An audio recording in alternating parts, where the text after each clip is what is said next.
All right. Looks like everything is running good.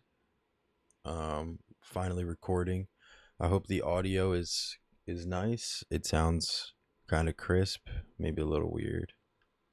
I don't know. Let me try to I don't know, kind of change the threshold maybe.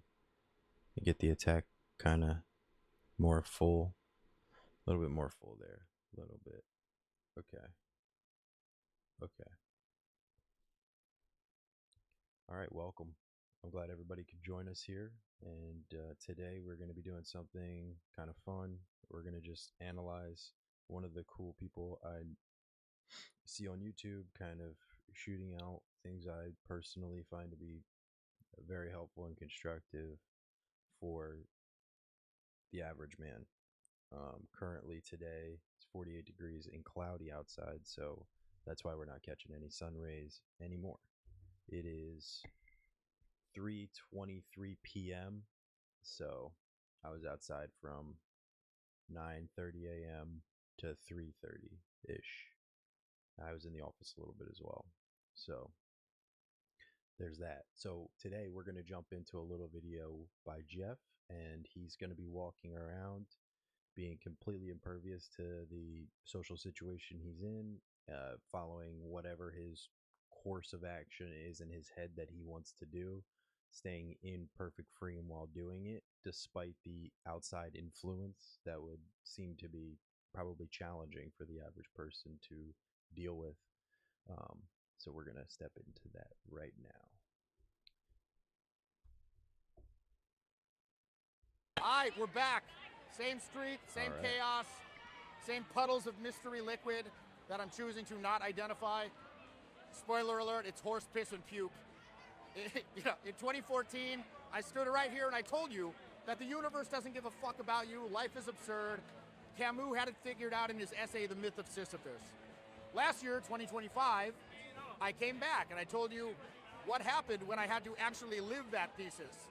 Multiple times throughout my life, my company was destroyed, identity gone. Oddly enough, later that year, it was gonna happen again.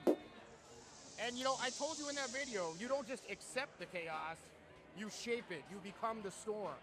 And that video, it racked up a shit ton of views overnight, basically, and it kind of set the channel off on like a whole new direction, which eventually became Presence in the Void. And when that video came out, people were DMing me. They were like, man, this changed my life. But guess what? Then they went back to scrolling, the same old fucking bullshit. Like, they felt different for 20 minutes. Then the algorithm served them up a video of Charlie Kirk twerking with George Droid, followed by some dude getting run over by a fucking bus, and poof, the feeling was gone. And I realized something standing here a couple nights ago, this year, 2026. Something I should have said from the start. The problem was never ignorance. Because look, it's not that y'all don't see the fucking lie. Everybody sees the lie.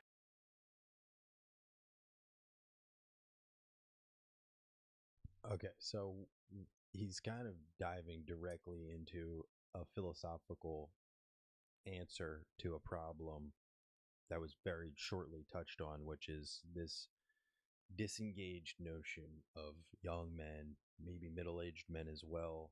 Older men, maybe not so much because of the era they grew up in, sort of, they've already had their time to shine. But he's walking around what seems to be like Bourbon Street area in New Orleans. It's kind of funny though because in the background here, there's like right over here, there's like army men with guns, right? And over here, there's this fucking loser like with no guns, and he seems like he's kind of possibly some kind of security force, but he also has titty beads, so not sure what the setup is here, but the environment is profoundly populated, lack of better words. Lots of different people, lots of colors, multi-leveled. So the people that go by this new phrase, "I'm overstimulated," I think would have a hard time fitting into this scene and holding their attention on a philosophical argument that has been poised to us very, very quickly. And he's going to get into the Sisyphean nature of our lives right now, the irony of being a modern man and modern woman as well, just culture as a whole has reached some ironic antithesis. And it's something that if you were to read into or infinite, uh, the Infinite Jest by David Foster Wallace, he expands upon this idea of how the technology of our era is leading to higher levels of disengagement, disenfranchisement from reality, the rise of the incel culture and the sexless male. Women probably do not fit into that category as much as the young men do because they have what are known as unlimited options at their fingertips through their phone. Um, he gets into this in a very cool way. So let's kind of just watch him drift through the street while spitting some game. Now, your 12-year-old cousin can tell you the system is broken. It's a fucking meme. The problem is what happens after you understand that. You know, you saw the bars in the cage, you named them, and then maybe you made like a black pill joke on Reddit about it, but you're still sitting in the fucking cage. So that's what we got to talk about here, okay? That trap. Let me pause right there. I think this is a really good point that we are constant observers right now. Like everybody's an expert and somehow deemed themselves a rational a rational node in this epic sea of indulgence and constant streaming of new content. That is dangerous for us because, well, the algorithm is feeding us what we want to see. So we're on a constant feedback loop from this thing that has no care in the world, whether or not it's showing us something relevant, real, or tangible for that matter, because there's no actual spirit that has to be employed to understand or get this thing. We can kind of spend 6 hours on a scroll, a doom log, and get a thought loop going in our brain that is not able to be challenged because of the nature of the algorithm feeding it to us. It's going to build upon it, emotion strike, build upon, emotion strike. And in the NLP world, the neuro linguistic programming world, that is what's known as pacing. So we are being paced, and it's hurting us socially as an animal. We are constantly in battles between even our own peers and friend groups because their algorithm's just not mine, so they don't know shit.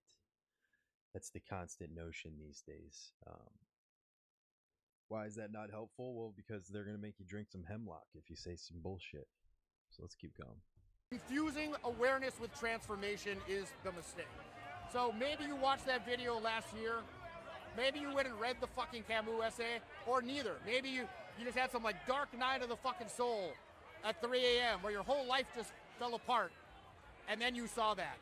You saw the absurd. You saw that none of the rules are fucking real. The meaning you were promised is a bunch of fucking bullshit. Now look, that's a real moment, okay? I'm not taking that away from anybody. That shit's real as fuck, okay? But what happens next for a lot of people after that realization, you know, they kind of turn it into their identity.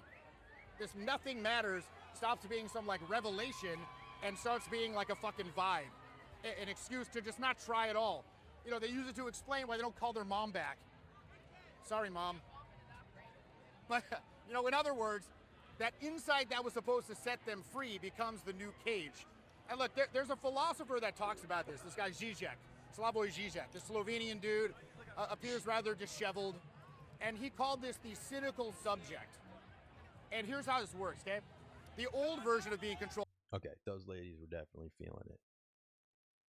They're feeling it. I don't know if you guys noticed, but as a whole, as he walks through this situation, he's getting more looks from the females than he's getting from the males. And the title of the video, The Death of Cool, is kind of provocating what he's doing. He's acting and remaining very cool in an environment where a camera might not be cool.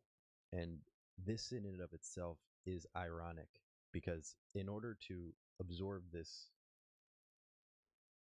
idea he's posing to us, you have to watch it on a computer or your phone from his camera. So he is not only indulging in the very thing he is warning against, it's also being done in a cool way. So it's attracting natural attention versus the views on the video, which is somewhere around, let's see, 1,000, 1,400 views.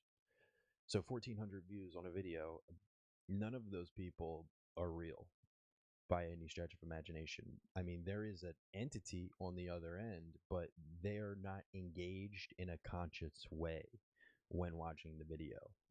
He is explaining that, so it's kind of mimetic in a sense to listen to him say this stuff through a video while getting the very thing that people would watch this video to get.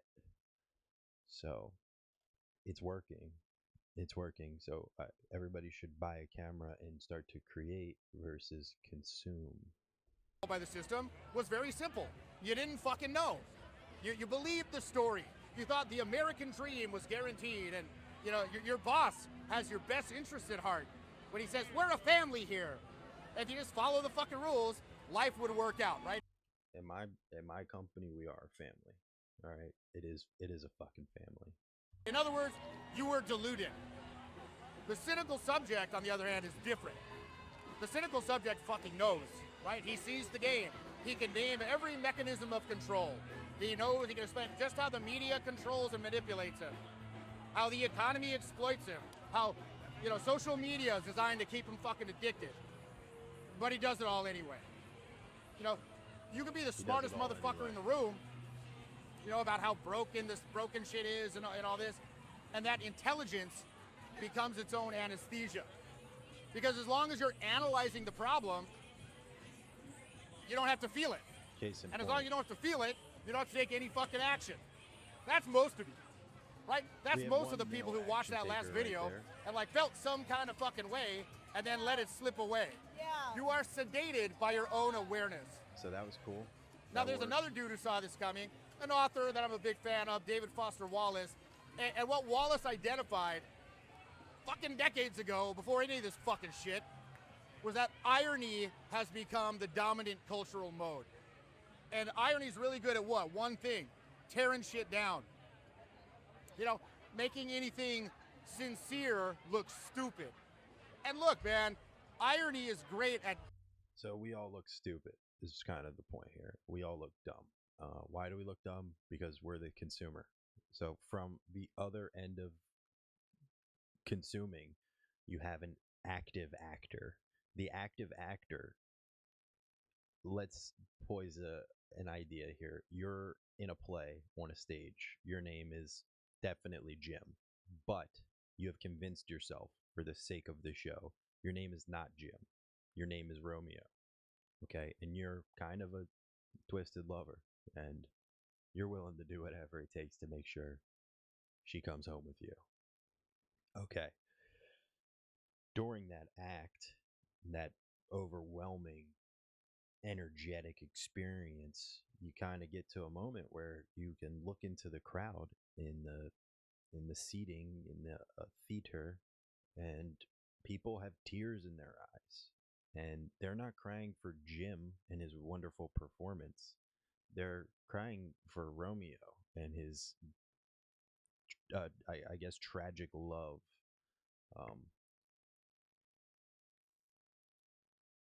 Which is to say, you, as, let's say, Jim, looking at these people tear up, can go, look at these fucking suckers.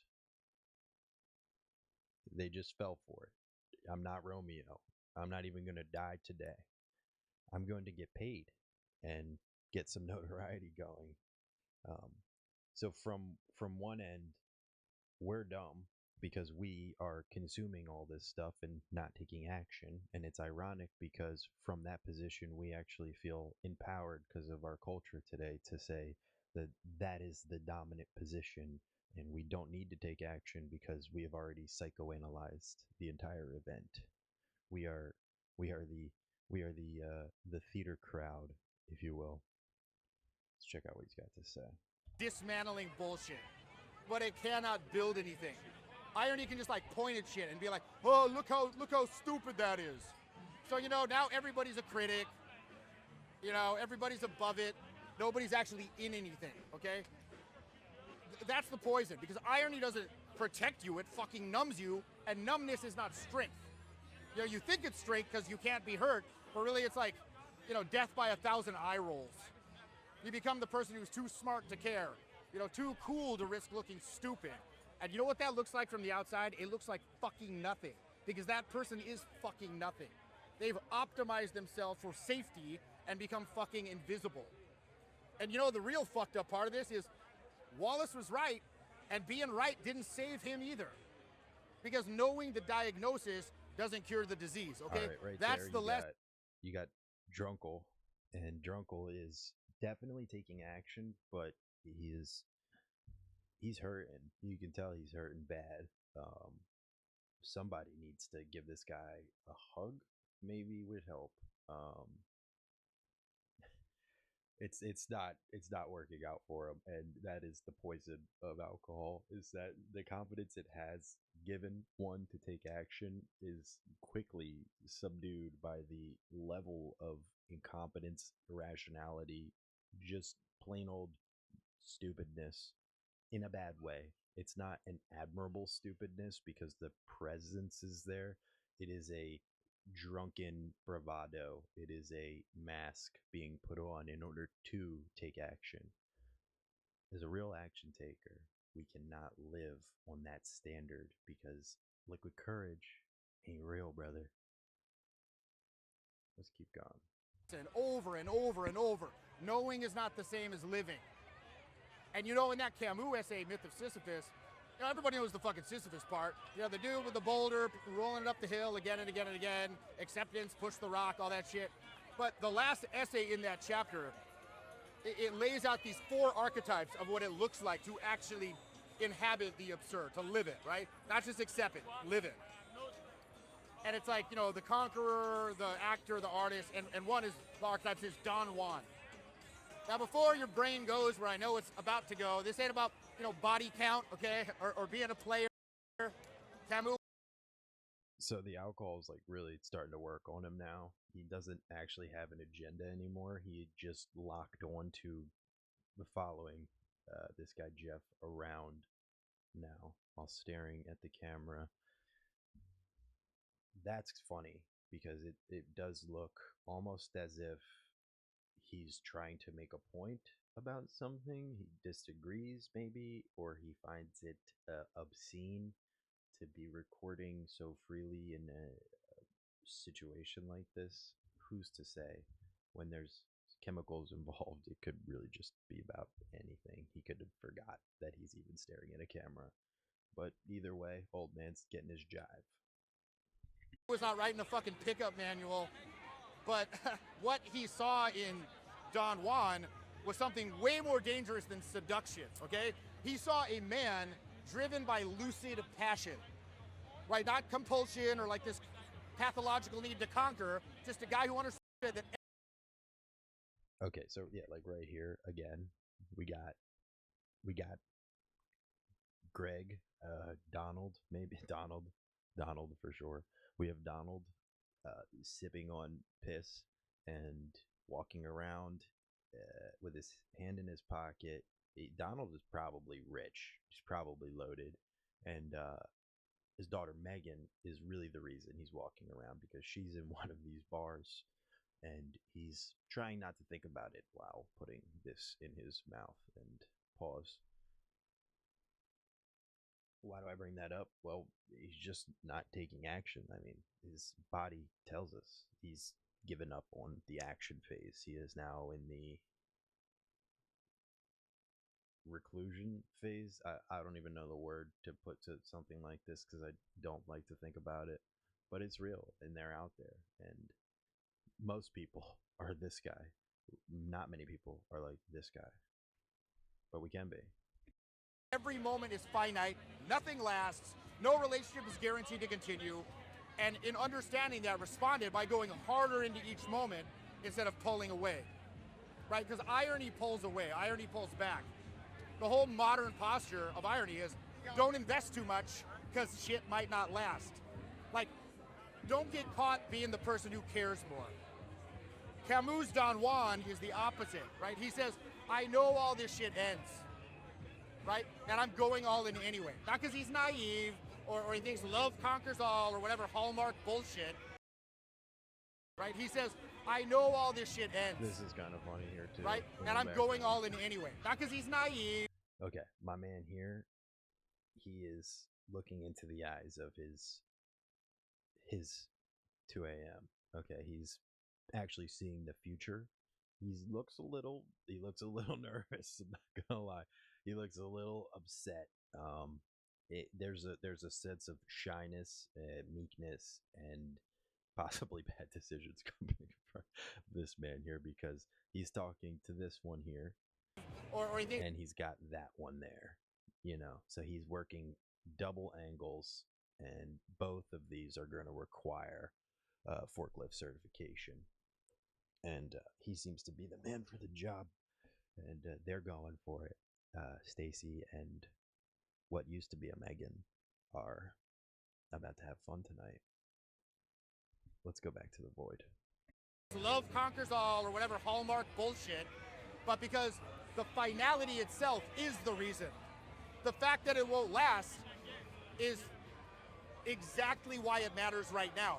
So he shows up completely in the moment that exists. And then, of course, the moment fucking passes. And he shows up to the next one just as fully. And he's not fucking sad about it. Camus is very specific about that part. So he's making a very, very good point here. You have to be willing to put yourself way out there in a situation. Yes, death is incorporated, but the eternal truth, the yin to the yang, where there is death, there is life. And in order to step into a situation boldly, newly, freshly, you have to be willing to sign up for that sacrifice. That is how you unlock different parts of your spirit. With that being said, there is the little death that occurs 1,000 times, 1,000,000 times in your life where the moment takes over. You feel invigorated, vibrant, virile. You feel like a true version of yourself has emerged. Conversation becomes easy, words become eloquent, the jokes just seem to roll. As that's happening, you don't engage the thinking mind. You re-engage in your authentic vibe is probably the best word to say. You vibe with it and allow yourself to, in the very, very back of your mind, it's called a Hintergedanke. Something like that is a German word for the little thought in the very, very, very back of the mind, which is saying like, I'm okay that this energy I'm riding right now will end like a song, and be willing to sign up for another song on another night. We don't live off of old laurels. Let's keep going. Not like breathing some fantasy. He's celebrating what's actually in front of him. And he does not apologize for his desire. He wants, he pursues, and he doesn't beat himself up about it. He accepts the consequences of everything that comes with that life, but he refuses to be, to feel guilty for being a man who wants to be alive. If no single experience can give you ultimate meaning, and it can't, then what you do is you keep saying yes again and again and again. Each time fully, each time like it's the last time. Not because you're running from the fucking void, because you're fucking answering it. That is the most intense form of attachment to life itself that you can have. Loving the moment because it's temporary. And the last two videos I shot here in New Orleans, again, they gave you the diagnosis, This one's giving you the cure, okay? And the cure is not more awareness.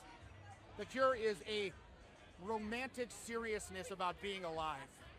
And look, most of you know my background. You know I've spent a very long Loving your life. Truly loving your life. You can't get out of your body. You can't change it. It is what it is. You got that one. Now you can do things to help and assist. You can eat clean, live healthy. You can work out. You can do vitamins. You can do peptides. You can do just about everything under the sun except change your actual physical avatar to another. So you're not able to go blue yet and fuck through your ponytail, but I'm sure they're working on it somewhere. Instead, you need that romantic level of letting go, which is pretty profound and beautiful when it comes to being present in one's own temple, allowing your spirit to reside here, to live through this vessel and step out into the open, man. This guy's walking around with a camera just talking about some shit. I'm pretty sure he has like glitter on his face and some form of bead, and it also kind of looks like a cape of some sort. Nothing wrong with that, man. You gotta just go for it. time in, like, let's call it the social arts world. You know, did 30,000 cold approaches, hundreds of closes, blah, blah, blah, blah, blah. And because of that, you know, the story that got projected onto me, and, you know, many people think about me, is I'm like this detached guy who doesn't give a fuck. That was never true. That was never true of me, man. The reason it worked, and I mean the actual fucking mechanical reason, is that I treated every single interaction like it was real as fuck. Like it mattered, okay? Like I'm present with the person in front of me for the next 5 minutes or 5 hours or 5 months or even one night, whatever. It was the most interesting thing in the universe. And Yeah, this is just gold here. This is just gold. It's like you have to actually give a shit. You have to give a shit again. You have to care. You have to care to listen. You have to care to respond.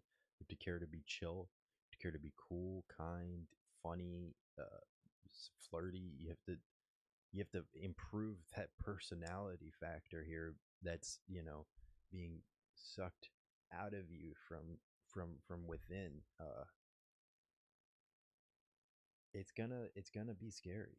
That's the point. That's the great filter that's occurring. Is you know I don't know if I don't even know if I could walk around. I'm sure I could. No, I know I could, but it would be extremely difficult without constant practice to look into a camera and walk around in a situation like this while just streaming this consciousness. This is a flow state.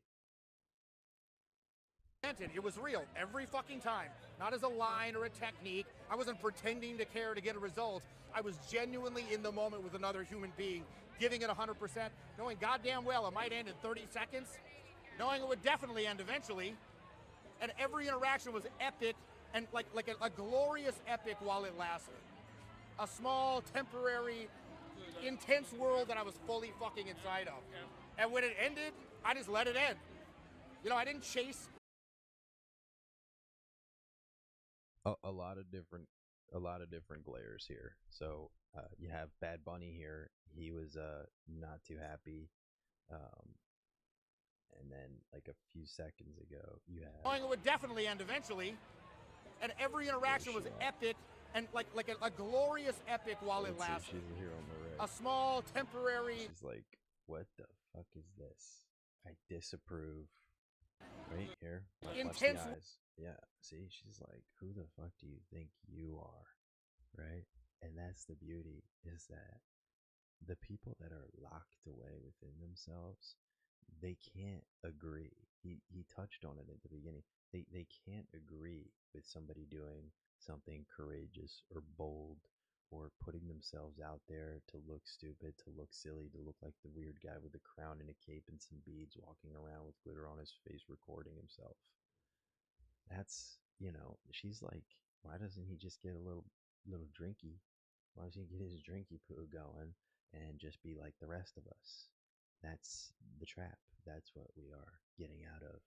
So these looks are gonna come. These, I mean, this is like, this is level one of of human disapproval, uh, and you just do it gracefully. It doesn't even, he doesn't even notice. I'm sure when he was editing, he probably chuckled, but it's World that I was doesn't fully matter. fucking inside of. That's most And when it people's ended, worst fear. I just let Is it this end. look right here. You know, Yeah. I didn't chase. That's most I didn't people's try to worst make fear it in mean life. more than it was. I just showed up to the fucking next one. That's level one. And the reason that that lands, you know, the reason that people could feel that is because the human nervous system is a lie detector that never turns off, right? It's always fucking scanning, and it knows the difference between somebody who's performing and someone who's present. Performance reads as, this person wants something from A lot me. of wallflowers. Detachment reads as, this person isn't actually fucking here. But presence, like real unguarded, I'm in this very moment presence, that reads as, yo, this person is fucking alive. Oh. And aliveness is the most attractive thing a human being can broadcast. It just is, it's being proven around him. Like, good publicity, bad publicity, still publicity. I mean, attention is attention. This action he's taking is producing the attention, and the wallflowers seem to be the ones that are most upset or have a judgmental air about them, while they kind of stand there idle in limbo mode. Like, it's time to check the Instagram feed again. Okay? Not fucking confidence, not fucking status or the right lines, aliveness. That is the thing that people spend years trying to fucking fake. And you can't fake it, you can only be it. And you can only be it if you stop hedging and you start actually giving a fuck about the moment you're standing in. Now again, It's up to us to inject good motion, good vibe, good presence into a moment. You walk into a room and it's kind of stale and awkward. Realize that it's not stale and awkward because like there's some ploy, or like it's been written into the script. Not true. Everybody's just really locked within themselves, and they need to see somebody go out into the brave unknown of socializing and being cool and being funny in order to let loose themselves. Your objective should always be to be the pulse, sometimes be the pulse of a social situation. It's almost intoxicating for that level of presence. Alcohol, drugs, and stuff not needed when that kind of person is around. and I know what some of y'all thinking, like, well, Jeff, I am genuine. I do care. I put myself out there and I get nothing. I'm the nicest dude in the room, and nobody cares. Nobody gives a shit. It's like, okay, I hear you, but as a counterpoint, I would argue that what you're calling genuine is usually just like bargaining dressed up, because it's ultimately like transactional. Real sincerity is, look, I want you, I'm attracted to you, I'm gonna be honest about that, and I'm right fucking here. And I'm not hiding from that. And if you're not into it, cool, I'm still here, I didn't die. You know, the desire was mine, it was clean. You don't die. So that's the ultimate point, is that you don't die, and you don't have to go back to that Applebee's ever again, or whatever the fuck is your deal. You don't have to go back there ever again. It's cooler if you do, because then maybe it just doesn't even matter. Like, you're not you're not allowing yourself to go home. You're not allowing yourself to hit the pillow again and be like ruminating, like, what if, what if. Like, that game, it has to leave. That level of removal and analyzing life from a third party, from the crowd in the theater, needs to leave. You got to pick up your script. You need to go out there, start calling yourself Romeo, and make a move. Don't need you to validate it for it to have been real. That's fucking terrifying for most dudes, quite frankly, you know, because it means you have to want something openly and be willing to not get it. You know, without getting bitter or being like, man, I did everything right and it's so unfair, you know? That's emotional. It's like, if you can't want something without attaching your self-worth to whether you fucking get it, you're outsourcing your identity to another person's reaction, right? That's the difference. And every nervous system on the planet can feel that shit. My man right here, he liked it. He was with that. He was he was down. He smiled. He was like, damn, if I could only be that free. So you're inspiring people by doing this. Point blank, period. I mean, fuck. Look around. Look around at this shit. You know what's happening on the street right now? Thousands of people performing wildness. Performing, I don't give a fuck. And most of these people are fucking scared. Not of the chaos, of being seen caring. That is the thing that no one wants to fucking say here, no one wants to admit to. The actual fear underneath all the fucking irony, all the cool detachment, all the LOL, nothing matters, black-pilled energy, okay? Is that they're petrified of what happens if other people find out that they do care. Because if you care, you can be embarrassed. If you care, you can be rejected. If you care, you can try your absolute fucking hardest and it can still not work. And then you're the guy who cared and failed, which is somehow worse than the guy who never fucking tried. So, you know, you don't try. You stay in spectator mode. Now you watch other people live and you have very smart things to say about how they're doing it wrong. You know, and as that continues.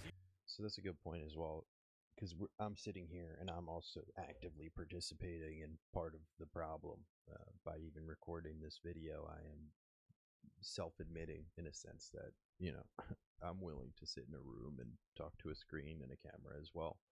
I'm not even in like a really high vibe situation. My room is definitely high vibe, but you can tell there ain't much going on back there. But that's okay because we're not sitting here analyzing this for the reasons not to and what's wrong with it and how it's wrong. We're analyzing it about how it's right and correct. So then we're priming for action taking. After this video is action. Not later, not the next scroll, not the next video. This one goes off, the phone turns off, the outfit goes on, and it's time to go talk. Time to go meet. Time to go influence the world. Say my piece. Let's not go gentle. Year by year, the gap between who you are and who you were supposed to become, that chasm grows wider. And you know, look, you know what's braver than any wild shit that anyone's doing on this fucking street right here? I'll tell you, squaring the fuck up with someone, looking that person in the eye, and saying something that you actually mean. That's the hardest thing in the world right now, okay? And it's supposed to be it should be the simplest. Should be. And look, you know, I started this whole ass trilogy, if you will, with Camus. With the absurd, with the realization that the universe is indifferent and meaning isn't fucking given to you. But again, a lot of people got that message and they took it as permission to disengage. And now you got this whole culture, frankly, of people who are so afraid of being seen, giving a fuck. These two. These two. So this is like right behind him. This is a proof for me about the idea that,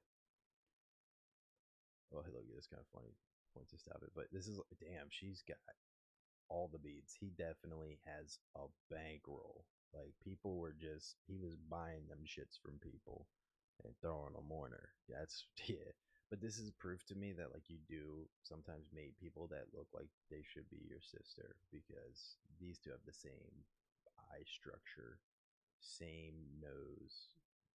He has disapproval, has slight approval, and I think that's this substance working on her.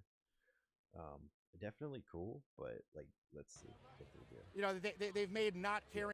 Yeah, like that is the face of a droid. Like, he is sunken within himself, and he just wants to go home and check the spreadsheets at this point. He doesn't want to be here. She made him come out. Not really engaging at all. So the money is helping because he got a couple beads. Like, he's trying. We'll give him that. He's trying. He's showing up a little bit. You gotta give him credit. Oh, sorry. All right. The only socially acceptable position. Yeah, he's he. This is just great because he's having computational issues at this point. He doesn't know what the fuck is happening. He doesn't even know what planet he's on anymore. Short circuit. He's going into his memory files and he's like, I don't know what the fuck to do to respond to this. This is a new age player. This is some new age player shit. How? You know, he's like, fuck, I need my Excel. This is not my realm. That shit, Yeah. that's just He done. said, It's yep, over. come on, babe. Time to Okay? get a drink. Because Yep, there is I an need another avenue one. available right You now just stare over here out of and this that stop almost walking towards nobody's that taking. man with the camera. And it's actually the most powerful move You that you wanna can go in fucking here? do. Nope. Earnestness walked is the by. fucking rebellion. Nope. Sincerity is the fucking rebellion. The wife is In a world that runs not on bad, all this actually. detachment, blah, blah, blah, the most Pretty disruptive good fucking thing approach. you can do is mean it. Whatever it is. You know, you mean it with your whole fucking body, your whole fucking chest. You mean it with your eyes. You mean it in a way that makes you look fucking corny for half a second. Yeah, look a Before little the corny other sometimes, people man. realize, holy shit, this They is look the a little only corny. real The motherfucker that's coolest here. people ever are Presence really is the chill rebellion. about the Not posting about corniness. fucking presents, nodding along with a fucking video about it. You know, actually being here in the moment. You know, in the conversation. You don't overthrow the empire, okay, or fix the This place feed, is fix the fucking algorithm. huge. You We've just been refuse to walking for a live minute. numb inside of it. That's literally the only fucking out. It's literally the only fucking out possible. What is that guy there for? He really just lives here, and he's a struggling writer who does some SoundCloud Look, music. you know, I'm not gonna shit, like and he's not really sure what's going on either. He doesn't know why this many people are out today. It's funny. give you a philosophy, another fucking philosophy lecture from Jeffy here, and then send. And this is okay. Well, that's great over there. I'm kind of blocking it, so it's even more reasons to monetize me. But up here on the balcony, the third deck, we got Lonely Joe, and he's just an observer at this point. He's not even in the crowd with us in the theater. He is in one of the nosebleed box rooms, alone, posted up, leaning, wondering when the third act is going to close so he can go down there and talk to the girl with the rainbow bunny ears. Yeah, I would. Yeah, I would too. I would have stopped recording at this point. That'd have been it. I'd have been done with the video. You home. I've done that twice. Apparently that don't work. So here's what I'm gonna do instead, okay? I'm gonna give you something that's gonna feel so small you will want to dismiss it. And understand that impulse to dismiss it, that's the fucking disease talking. In the next 24 hours, I want you to do one fucking thing. Just one. Hold eye contact without breaking it. Just hold the eye Square up contact. with someone. Wow. Wow. So the key, the mimetic here is that there are philosophical ideas about how we need to be better as men. That in and of itself is not going to do it. What needs to happen is rigorous action taking, and you need to go look at somebody in the eye, okay? Because looking into a camera, looking into somebody's eyes, same thing. Camera is possibly an infinite number of people's eyes, depending on when they watch the video in the future. That's it. That's our actionable sequence from here. Be real. That you don't need a line. You need to go feel the energy that you feel when you look at somebody in the eyes. And if you stutter and it fails horribly and you fall on your face, good. Good. You didn't learn how to ride the bike on the very first push off. Okay? I didn't either. No, I don't know many people that can. You get up, you dust off, and you just push off again. That is the answer to the Sisyphean crisis. So I'm gonna cut it here because we're running way over time. I just wanted to kind of share some things with you guys. Get some face card action going here on this YouTube because it's been a couple years. We've been building a lot in the background and working on the future. What any man should be working on, a better future. We're not necessarily working on the retirement fund because what use is that if we don't have a future? Your future is bold, your future is authentic, your future is full of abundance and things you love, especially with the love you have for yourself. Thank you guys for tuning in with me today. I will be back soon. Cheers.